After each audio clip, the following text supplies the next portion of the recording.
So here we are going to discuss the problem with relating to this some kind of adjustments in the simple average method and also weighted average method here. So let us compute the valuation of goodwill here. In the problem it is given for 4 years. Prasad Limited is the company and he is going to purchase the company which is carried out by the Suresh. Here the profits for the 2000, 2001, 2002 and 2003, as well as there are three adjustments here. One is repair of the plant and also depreciation, and the next one is overvaluation of the stock, and the next one is management cost. So let us do the problem right now. Okay, first, what are the things that we have to consider? As here there are several adjustments, we have to prepare the calculation of adjusted profits. For any kind of problem in the valuation of goodwill, first we have to go for calculation of adjusted profits. If at all there are any adjustments, if at all there are no adjustments, we can directly go for the calculation of average of the profits. Okay, so now as there are adjustments, we are calculating the adjustments here first. We have to calculate the adjusted profits first. So first let us take the thing that is the profit as given. Profit as given. Already the profits are given in the problem, that is 1,01,000 and 1,24,000, and then 2002 1 lakh and 2003 1,50,000. Next, here some adjustments are given in the problem. Abnormal loss, అనుకోకుండా వచ్చేటువంటి లాసెస్ని మనం ఏం చేయాలి, add చేయాలి అని చెప్పాను. On September 2002 అనుకోకుండా మనం ఏం చేసాము, ఒక ప్లాంట్కి రిపేర్ చేయాల్సి వచ్చింది. ఓకేనా, సో దీన్ని మనం ఏమని చెప్తాము, అబ్నార్మల్ లాస్గా కన్సిడర్ చేయాలి. నార్మల్ లాసెస్ అంటే అనుకోకుండా జరిగేటువంటి థెఫ్ట్ కానివ్వండి, ఫైర్ కానివ్వండి, లేదా అనుకోకుండా జరిగేటువంటి రిపేర్ కానివ్వండి, ఇవంతా కూడా అబ్నార్మల్ లాస్ కిందకి వస్తుంది. సో దీన్ని మనం ఏం చేసాము అంటే రెవెన్యూకి ఛార్జ్ చేశారంట, బట్ దీన్ని మనం ఏం చేయాలి, యాడ్ చేయాలి. So major repair charge to revenue but to be treated as capital expenditure, but to be, just a minute,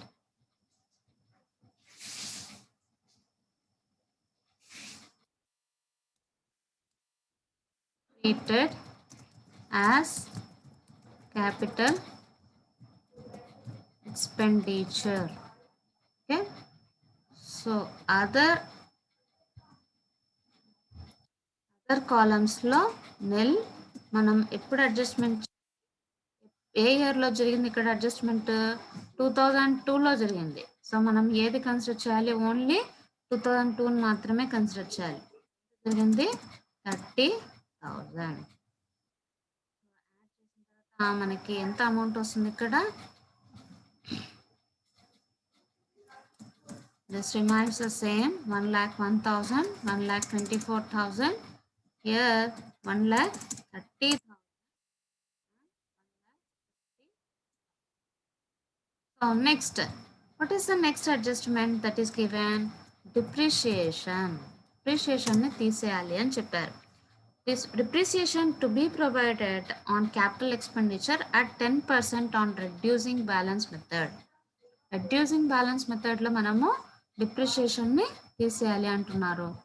ఇక్కడ మనం దీన్ని క్యాలెండర్ ఇయర్గానే చూడాలి. ఓకేనా, క్యాలెండర్ ఇయర్గా చూసినప్పుడు ఈ మెషినరీ ఎప్పుడు తీసుకున్నాము, 2002లో రిపేర్స్ చేసాము అన్నారు. కాస్ట్ ఆఫ్ ద మెషినరీ మనకి ఏమి ఇవ్వలేదు అంటే ఏమని అర్థం, ఇక్కడ 30,000 ఏదైతే ఉందో అదే మనకి కాస్ట్ ఆఫ్ ద మెషినరీగా కన్సిడర్ చేయాల్సి ఉంటుంది.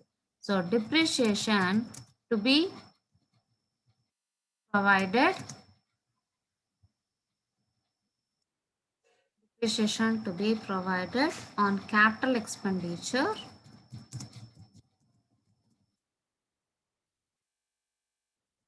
at 10%.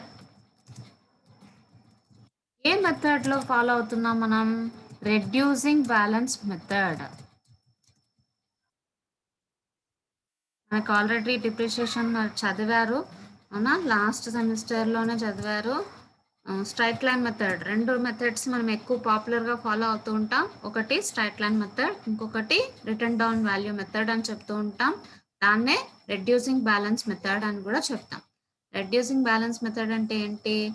బ్యాలెన్స్ తగ్గిపోతూ వచ్చిన బ్యాలెన్స్ పైన మళ్ళీ మనం డిప్రిషియేషన్ క్యాల్కులేట్ చేస్తే దాన్ని మనం రెడ్యూసింగ్ బ్యాలెన్స్ మెథడ్ అని అంటుంటాం. సో ఇక్కడ మనము డిప్రిషియేషన్ ఎంత వస్తుంది అంటే 1000 రూపీస్. ఏ విధంగా క్యాల్కులేట్ చేస్తున్నాము అంటే 30,000 is the cost of the మెషినరీగా తీసుకోవాలి అని చెప్పాను. సో ఆ 30,000 ఇంటూ ఎంత పర్సెంటేజ్ అంటున్నారు? 10%. సో 10/100. ఓకే, అలాగే ఇంటూ ఎప్పుడు ఈ మెషినరీని మనం తీసుకోవడం జరిగింది? సెప్టెంబర్లో తీసుకున్నామని చెప్తున్నారు అవునా. సెప్టెంబర్, అక్టోబర్, నవంబర్, డిసెంబర్ అంటే ఎన్ని మంత్స్ అయ్యాయి? 4 months. కాబట్టి మనం డిప్రిషియేషన్ ఎన్ని మంత్స్కి క్యాల్కులేట్ చేయాలి? 4 monthsకి మాత్రమే క్యాల్కులేట్ చేయాలి. 4 monthsకి మాత్రమే మనం క్యాల్కులేట్ చేస్తే మనకు డిప్రిషియేషన్ ఏమవుతుంది? 30,000 ఇంటూ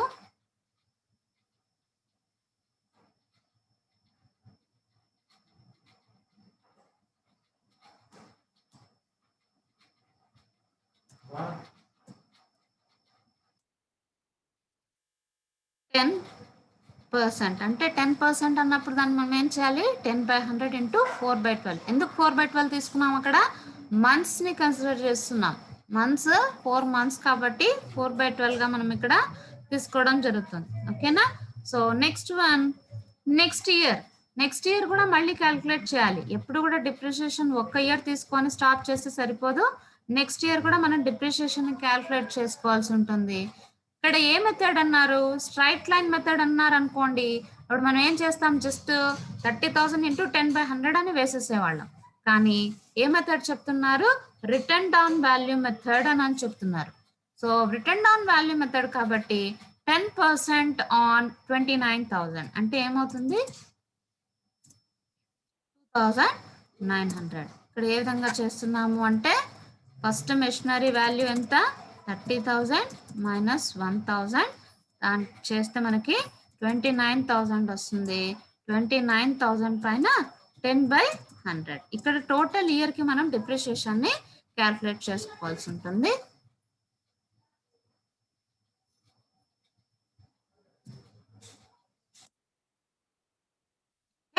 సో ఈ విధంగా డిప్రిషియేషన్ని క్యాల్కులేట్ చేసుకోవాలి. క్యాల్కులేట్ చేసుకున్న తర్వాత let us see the amounts.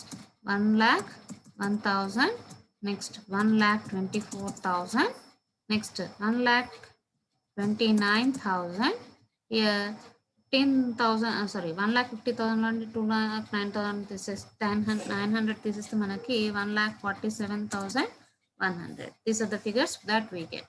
And the next one here, next depreciation చేసాము, అలాగే మిషనరీకి సంబంధించినటువంటి రిపేర్స్ సంబంధించినటువంటి ఇన్ఫర్మేషన్ చేసాము.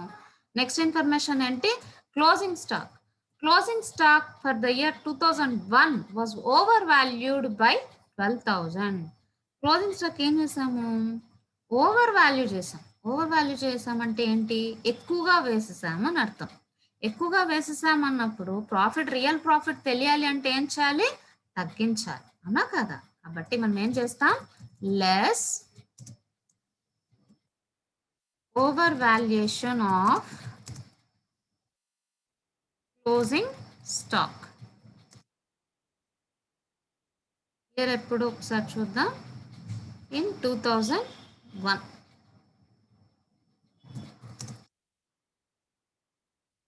ఓకే, 2001లో క్లోజింగ్ స్టాక్ మనం ఏం చేసాం? 12,000. సో ఇక్కడ ఇంకెక్కడన్నా ఇది ఎఫెక్ట్ అవుతుందా అంటే ఎఫెక్ట్ అవుతుంది. ఎప్పుడు ఎఫెక్ట్ అవుతుంది అంటే ఈ ఇయర్ క్లోజింగ్ స్టాక్ నెక్స్ట్ ఇయర్కి ఏమవుతుంది? ఓపెనింగ్ స్టాక్ అవుతుంది. ఓకేనా? 2001లో క్లోజింగ్ స్టాక్ 2002కి ఏమవుతుంది? ఓపెనింగ్ స్టాక్ అవుతుంది. సో ఇక్కడ మళ్ళీ మనం ఏం చేయాలి? అక్కడ లెస్ చేసిన దాన్ని ఇక్కడ లెస్ చేసి ఉంటాం, లెస్ చేసాం, దాన్ని మళ్ళీ ఏం చేయాలి? ఇక్కడ యాడ్ చేసుకోవాల్సి ఉంటుంది. ఓకేనా? That is one of the adjustment.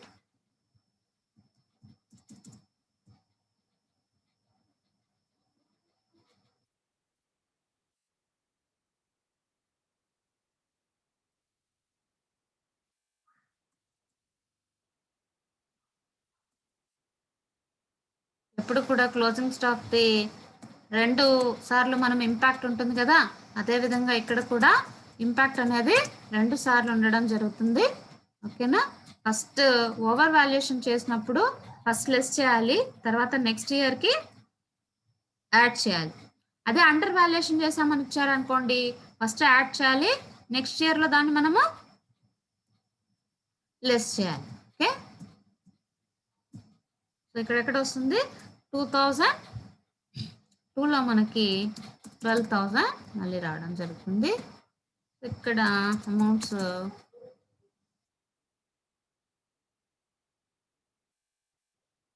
1,12,000.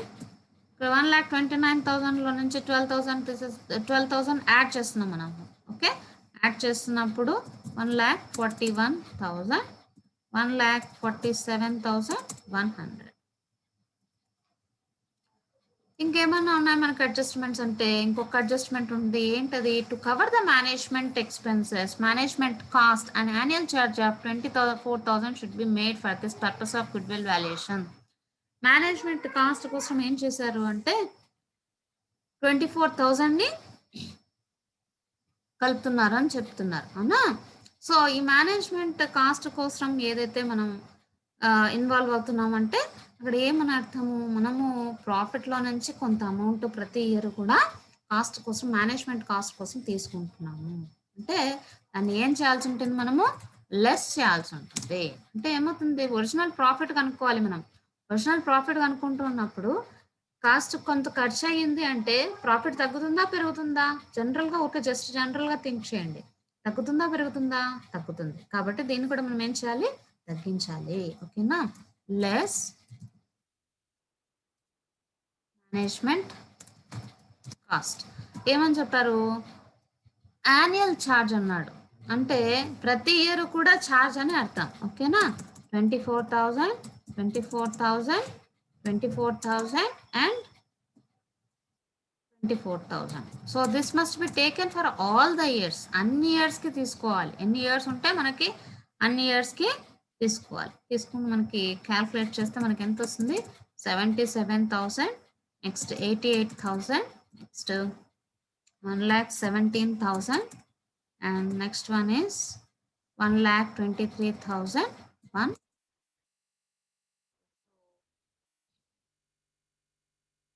మనం ఏమని పిలుస్తాం?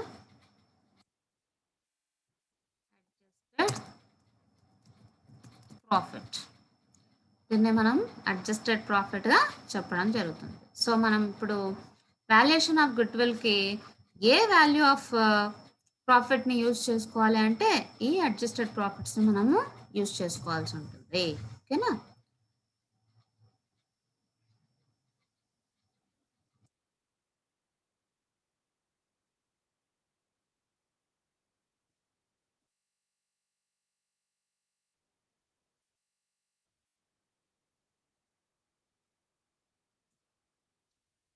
So first method simple average method. First మనం ఏ మెథడ్లో యూజ్ చేస్తున్నాం? క్యాల్కులేషన్ చేస్తున్నాం. సింపుల్. ఇందులో 2 మెథడ్స్కి యూజ్ చేసి చేయమంటున్నారు ప్రాబ్లమ్ని. సో ఫస్ట్ మనం simple average profit method, simple average profit మెథడ్లో కానివ్వండి లేదా వెయిటెడ్ యావరేజ్ ప్రాఫిట్ మెథడ్లో కానివ్వండి, ఫస్ట్ మనం క్యాల్కులేషన్ చేసుకోవాల్సింది ఏంటి? ఫస్ట్ స్టెప్ ఏంటి? Calculation of adjusted profit. ఓకేనా? ఫస్ట్ అడ్జస్టెడ్ ప్రాఫిట్ని మనం క్యాల్కులేట్ చేసుకోవాల్సి ఉంటుంది. సో టోటల్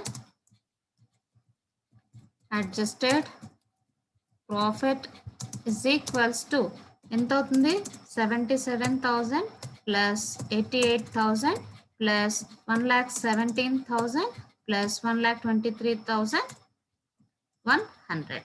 సో దీన్ని సమ్ మొత్తం చేస్తే ఎంత అవుతుంది మనకి?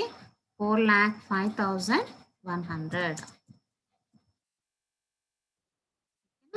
సో ఇక్కడ యావరేజ్ ప్రాఫిట్ అంటే ఎలా వస్తుంది మనకి?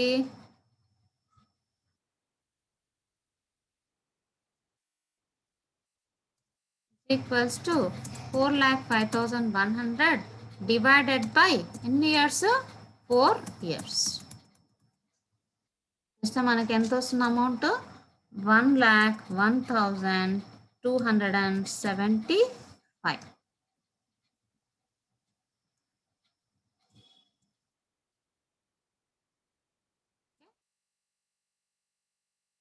నెక్స్ట్ ఇక్కడ value of goodwill. Next step ఏంటి? Valuation of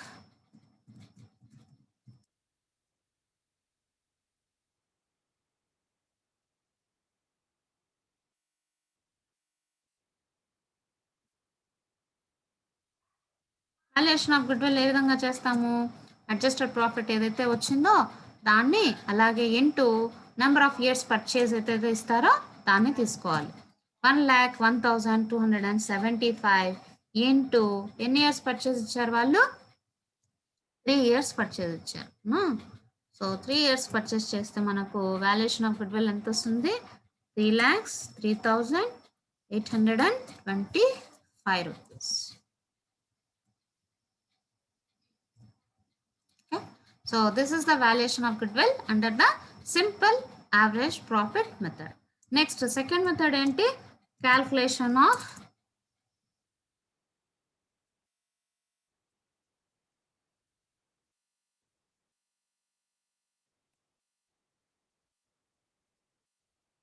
weighted average profit method.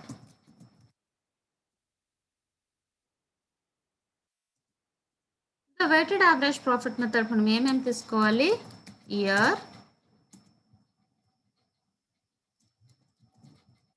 profit, weight, product. So here first 2,000 profit. Just a minute.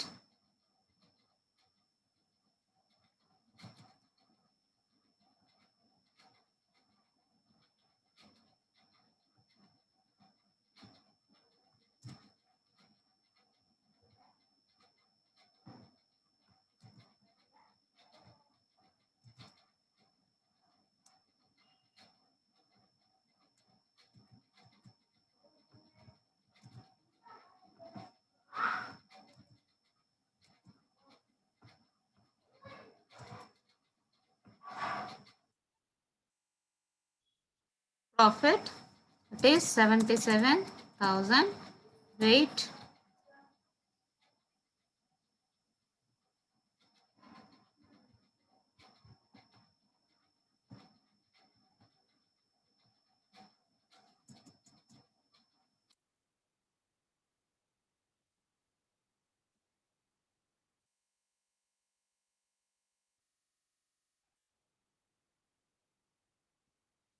మనం 2,000,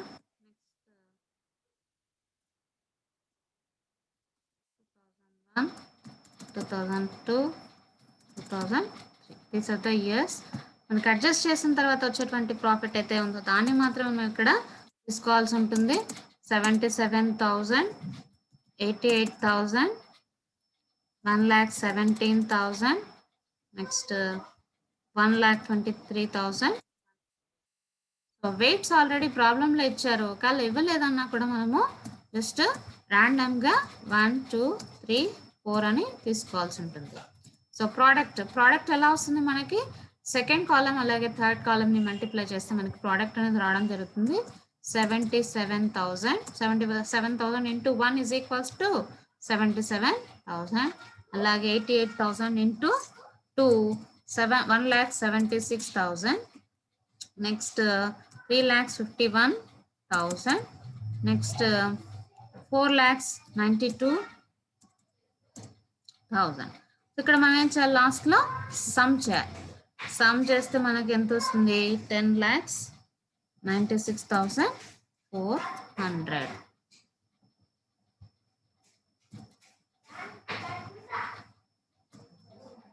అలా ఇక్కడ కూడా యాడ్ చేస్తే వెయిట్స్ కూడా మనకి యాడ్ చేస్తే ఏమొస్తుంది, సమ్ వస్తుంది. తర్వాత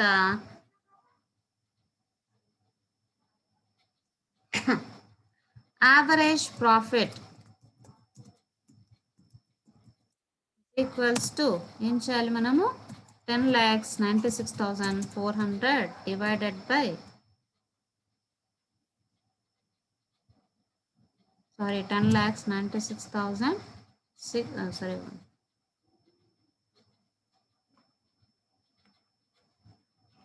400 divided by 10 is equals to మనకి ఎంత వస్తుంది, 1,09,640. ఓకేనా. So this is the average profit. ఇక్కడ ఏం చేయాలి, good will is equals to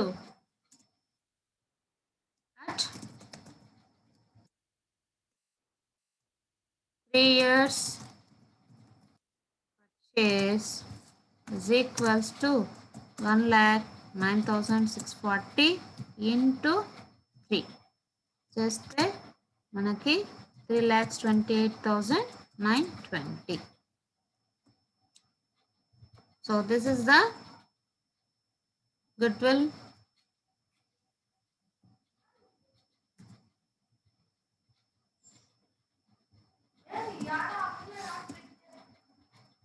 valuation at 3 years and above the goodwill valuation at simple average method and weighted average method. So మనం ఇక్కడ గుర్తుపెట్టుకోవాల్సింది జస్ట్ కొన్ని అడ్జస్ట్మెంట్స్ని మాత్రమే. ఒకటి, డిప్రిషియేషన్ ఎప్పుడైనా కూడా మనం ఏం చేయాలి, రెడ్యూస్ చేయాలి. ఓకేనా. అనుకోని ఎక్స్పెన్సెస్ ఏవైనా వస్తే వాటిని మనం ఏం చేయాలి, యాడ్ చేయాలి. Over valuation of closing stock అనేది ఇచ్చినప్పుడు దాన్ని మనం ఫస్ట్ ఆ కన్సర్న్డ్ ఇయర్లో లెస్ చేయాలి. తర్వాత నెక్స్ట్ ఇయర్గా అది ఓపెనింగ్ స్టాక్ మారుతుంది కాబట్టి నెక్స్ట్ దాన్ని మళ్ళీ మనము యాడ్ చేయాల్సి ఉంటుంది. జస్ట్ గుర్తు కోసం, సారీ,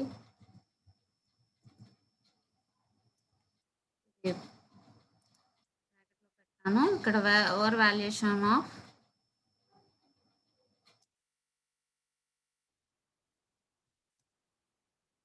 ఓపెనింగ్ స్టాక్ 2002లో అది ఓపెనింగ్ స్టాక్గా మారడం జరుగుతుంది. దాన్ని మళ్ళీ మనం యాడ్ చేయాలి. ఓకేనా. అలాగే మేనేజ్మెంట్ కాస్ట్ ఏదైతే అవుతుంది అని ఇచ్చారనుకోండి దాన్ని కూడా మనం లెస్ చేయాలి. సో ఈ విధంగా మనము ప్రాబ్లమ్ని క్యాల్కులేట్ చేసుకోవాల్సి ఉంటుంది. ఓకే.